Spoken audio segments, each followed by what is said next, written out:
6 فکتی که ممکنه جونتون رو نجات بده.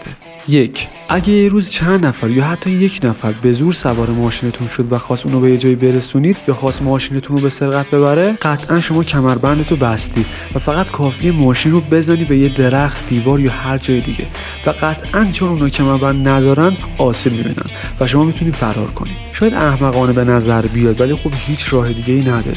2. اگه یه روز توی آسانسور بودی و آسانسور خراب شد و سقوط کرد، فقط کافیه به پشت بخوابید کف آسانسور. 3. اگه نصف شب از بوی گاز بیدار شدید، به هیچ عنوان چراغ‌ها رو روشن نکنید چون با کوچکترین جرقه اون منفجر میشه. 4. اگه توی طبیعت بودی و یه حیوان رنگی و خوشگل دیدی، سعی کن ازش فاصله بگیری. شاید بپرسید چرا؟ حیونا و خزندگانی که سمیان اگه رنگ باشن مقدار سم بیشتری دارن و میتونن سریعتر بکشنتون. 5. اگه یه روز سیس لاتی گرفتی و رفتی دعوا کردی و خدای نکرده چاقو خوردی، به هیچ عنوان چاقو رو از بدنت در نیار چون مثل یه درپوش عمل میکنه و اگه درش بیاری خونریزی میکنی و تمام. و آخریش، موقعی که دارید از پله میاد پایین، اصلا دستتون رو توی جیبتون نکنید چون اگه به هر دلیلی از پله افتادید بتونید حداقل یه جایی رو بگیرید و با مخ نرید تو زمین.